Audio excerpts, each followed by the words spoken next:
Hey guys, welcome back to Trekyards. I'm Captain Foley. I am Klingon Sech, and an interesting ship today. That's right. We are the bearer of Trek, but today we're going to be the torch bearer because it's the torch class, the Sech class. I don't even know how to say it. It's a Sech class, but also the D7, but also a Klingon prison transport ship, as you mentioned, also maybe translates to torch. So let's break that down. In the episode of Discovery, we see it, and the shuttle says Klingon D7. So that's our first introduction. But it's treated as a prison transport ship, and they're soon to call it that after the fact because they realise it was a mistake to call it the D7. And then Eagle Moss then released as the Sech class, and same with Adversary, that's the official name, and in brackets underneath that it says Torch. So it's many things, and this is the ship. Some people, yes. It's a Klingon ship of the pre-TOS era. No, it's not though. I mean, look at it. Nothing about this says Klingon. Not one thing says Klingon. And it's worth Especially mentioning. the color. Why is it lit blue? It's worth mentioning this is the episode is sponsored by Adversary. Thank you so much. This is their amazing model, based on the studio model, or at least a clean version. Because I believe that, if you look at the show, there's alternates as they go through, and that they're all dirtied up. This is a clean version. So it's licensed, all the proportions are right. I've spent quite a bit of time making a light rig for this because it is meant to be a or the D7, so I thought give it some cool lights everywhere it should do, because this I thought we'd look at properly. Now it is worth pointing out once again that the Federation shuttle calls it a D7, but we classify the ships as D7s.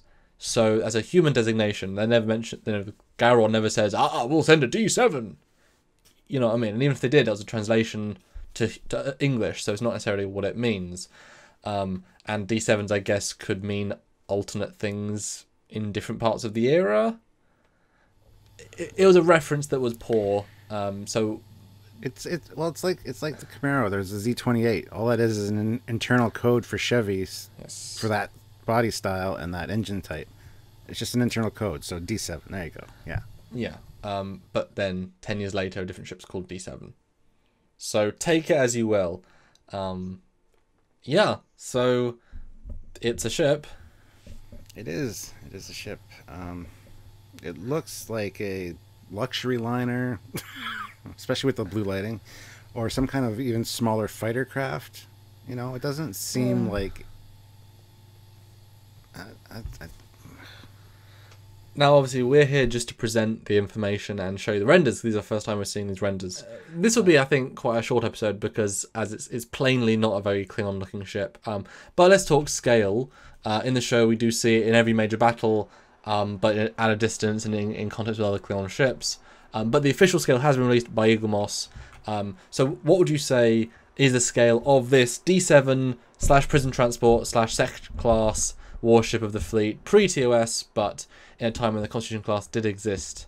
So comparing it to a Cannon D7 or Klingon Bird of Prey or a Constitution class, either versions, because now there's two of the same thing. What do you think?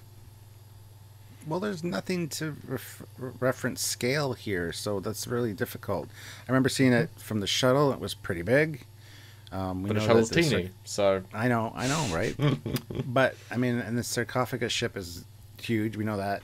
So, since this is Discovery and the Discoverse, I'm going to say that it's size of a Galaxy class. There you go. This next view, this top view, I think is quite a nice view because we see at the bottom there the 3 Cannon prime ships, and then above that their equivalent Discovery verse, and you can see the size has sort of jumped the shark a bit. Although relatively, if this is the D7, proportion-wise, Discovery Prize versus Discovery Prize with Discovery D7, comparable in size to Prime 01 and then Prime D7, 1701. But that's about all I can say for that. Well, yeah. Well, the D7 is smaller than Connie, and this one's clearly bigger than. But yeah, I see what you're saying. It's closer. I see what you're saying. It just again from this view, it doesn't say Klingon at all. But the size is appropriate. You know, it's not overblown too much. I mean, even the Disco Enterprise, I don't have a real problem with the size. It's just too big. Yeah, just tell us it's a new universe. That's fine. Yeah, as a comparable ship of the fleet, yeah. Cool. Because we know the D7s are still canon because they've been in multiple iterations of the show. We know their sizing. We know the Katinga's sizing. You can't uncanonize a ship that's in multiple iterations. So, these ships fly around with D7s. So this must be a super inefficient ship. Again, you kind of got to reach all these ships are really old, the last gen of Klingon tech, and then, very house specific. This could be House Mogai, I think, is what the name of the Lorel's house is. But then D7s are much more technologically advanced, much more warlike, bring it right down to a neat warship.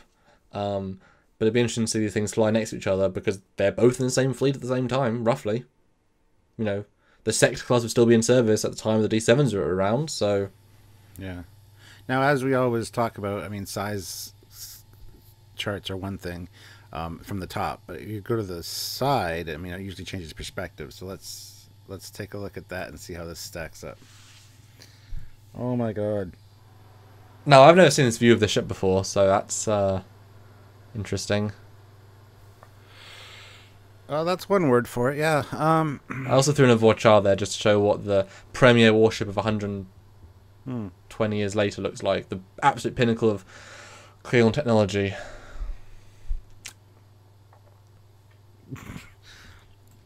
I think silence for Klingon designs. Oh, there's nothing to talk about. It looks like so generic sci-fi. I just don't know. Okay, so I'm gonna reach to the stars here, in terms of parallels. All right. Let's try and find anything that links it to Klingon aesthetic. If you look at those big things that stick out, we don't think are warp engines because it doesn't quite make sense if they are. There is a line through them, like there's a line through the middle of the D7's engine. Oh, that's what. Now it definitely looks Klingon. And if you look at the bridge module, there's a two-tier system. There's a two-tier system on the Katinga of D7. Gotcha. Cool. And if you look at the windows compared to both ships, they're 2 to 3 stories tall. For some reason, compared to functional warship-sized windows. I don't know. I'm not bashing the design. It's a neat, interesting design, and bravo to whoever did it. It's just not Klingon. And this has been my sticky point all along that I've been saying about everything, especially the bird of prey. A fantastic design, really cool and really interesting to look at. It's not Klingon though. Yeah, normally when you design for a race, you design for a race. Yeah. You don't design. I don't even see many tie-ins between this and the bird of prey that they have in Discovery. No, it's very different. Which is good if it's a different house ship. Now, again, I would see Discovery is sort of an open wound in a sense, because if they retconned in season 2 saying each ship you saw was a 1 or 2 off, and each one was a unique house ship, so only that house, and wouldn't be a flagship, but it'd be the equivalent of one of their, this is their unique design they've had for 200 years, so it's just like their legacy craft. And then it's like, well, obviously they're also different because these are planets that maybe even had inhabited, the Klingons took over. This happens to be the, House Mogai's warship based on, they stole a planet off the Duranians, and they took some of that technology to enhance it because they were on their planet. And they made this. And it was designed to be the ship they went around in their own internal conflicts. And then as the Empire evolved back into a coalition of fleets rather than, in Enterprise, we see uniform ship designs. We see D7 multiple times. We see Bird of Prey multiple times. They've got a fleet style, the KDF. Then it goes back to that in everything post. Well, something you just said kind of struck home. Each house has its own ship design, which is fine. If you look in Deep Space Nine, you see Martog's house emblem, his crest that he gives to Worf. It's a unique shape. Could it be that these are based on the shapes of the house emblems? So you look at a ship, you instantly know which house it's from, because this from the top looks similar in design to the crest from Martog's house. You know what I mean? It could be that each ship, even the Bird of Prey, has its own unique look, and there's even the ship that looks like a big key. I don't know. That's a Klingon ship too. It could be that's what we're looking at, is kind of a representation of their house. A ship turned into what essentially looks like their family crest. I mean, I love that. I do absolutely love that. I mean, that's interesting. But does it hold water? I mean, I can see that later when they form the KDF, the Klingon Defense Force, they have a more unified look, and then we get the classic D7s we all know and love, and they kind of get away from these house ships. Or at least we don't see them in wartime, because they're old, they're inefficient. Why would you build a specific house ship? Why wouldn't you just build the current? They've shared plans with you of the best ship of the era for the Klingons. Just build that too. Otherwise, if you don't build it, you'll be left behind. Because these ships are huge, they're inefficient, they're using pulse weapons that are generations behind. We know phasers and disruptors are, I guess you call them disruptors, but they're much quicker, much smaller. We sound negative, but again, design is a design. We complement the Enterprise, the Discovery Enterprise. If you see here, instantly you see, oh yeah, it's the Enterprise, just sleeker, more silvery, and slightly squished a bit. Cool, and then you move up a step and you look at these three classic Klingon ships, and then you look at the Discovery ship, and it's like, I mean, no, not really. It's like a ship of the week from Voyager or something. This would be a cool ship of the week from Voyager. Just not brown. Brown doesn't work, and not everything being blue. It really does not help. Speaking of the next picture, I love this view. I love this view.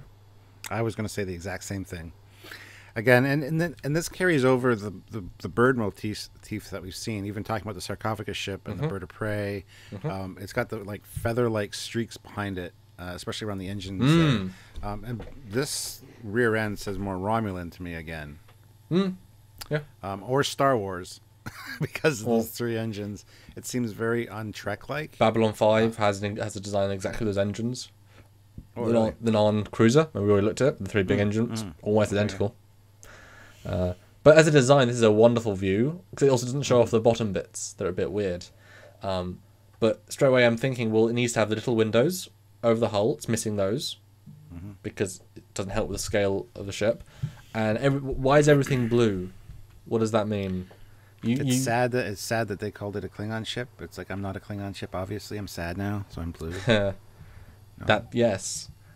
But it's like you use those simple visual cues to help differentiate technology. It is very. That's why you could have had the Bassards and the blue grills both be white. You could have, but they went a more interesting route. And if you note, all the little light rig I've done next to the engine module, there's actually loads of blinkies and loads of glows and things that I added, so it feels a lot more alive because it's meant to be the D7. So, well, I like the green glow that's in there. That suits the ship. Even if the front blue parts had been green, it would have felt more Romulan in that case. Yes, but it would have felt not as bright and cheery. Like, hey, like I said earlier, it looks like a luxury liner with like huge rows of windows that are all cabins in the front. So, yeah. I mean, they really should have tweaked this. If you look at, because there is sections of tech. If you look at the back of each wing, there's a row of windows that is slightly different to the front. That should have been read to be the same as the D7's engine module, the Bird of Prey's engine module. Boom, that's the warp engines. You've got the impulse engine in the middle, warp engines at the side. Okay, cool. Jump ahead to the next view. Really interesting view. I don't know what the blue are meant to be. They don't make sense as warp grills. They don't make sense as Bassards. They don't make sense as weapons. They don't make sense as power conduits. I don't know what they're trying to be. They don't make sense as windows either. The closest thing they make sense to is warp grills, but it's stretching. I can see these long modules being the nacelles. Okay. Well, I can. I mean... Well, okay. It's the closest thing you can come up with. I mean... Okay, let's be really literal about this. They mention this as the prison ship. The Rail's prison ship. What if they're force field prison containers that they put the prisoners in? And so you know that if the ship goes down, if you try and rescue the ship, the people, oh no, the force field failed in section AZ, and now everyone's dead because there's literally just that between that and death. I mean, that But we force saw the fields. inside. We saw the inside. We saw the cell that Lorca and. But he was also meant to escape, so that was their plan. So you wouldn't put him in their super death security camp, would you? And there is a precedent in Discovery for what you're saying. When Burnham was in the brig and the ship got destroyed and the force field went up, it's a blue sparkly force field. So, Force fields tend to be blue for some reason, because that would certainly be interesting. Yeah, exactly. Scale doesn't quite work with that, but again, but Klingons don't take prisoners Until they do. except when they do. Yes, That's your favorite saying. prison ship. I don't. Again, it's another ship in Discovery. You can tell they didn't try and work out what everything did. It was aesthetics rather than function. And when you try to analyze it, if things have a 1, 2, 3 making sense mentality, your brain picks up on that because there's logic. Whereas if things are just thrown in for sake, And that's why I'm having such a hard time talking about these designs, because there's nothing to talk about. It's like, yeah, it looks cool. Let's go to the next picture. I mean, this looks really cool. It's an awesome view of the ship from the bottom. yes, It looks very aggressive, but it feels more like a Star Wars ship to me. It feels more like something the Empire would make as a new version of a Star Destroyer. Speaking of, though, some interesting things to pull out of it, though. The edge of the wings is also wrapped by a line of the blue. And each of the front modules all have an open space with blue. So they're not warp grills, because that would seem wrong. Maybe they're high-end deflector modules to track the ships in. And there's like a lot of them because it's designed to be the guy that mops up. Next picture, though, is interesting close-up of, again, those details. There's not... And again, the adversaries had the official orthographics of these ships exactly as they were. So they're not windows, because they've got these weird details. Even the window, which we assume is windows, don't look like windows because they're so weirdly done. You know what this ship just said to me as I went to this picture? What? The first thing that popped into my head was whales, and then I thought Zindi Aquatic.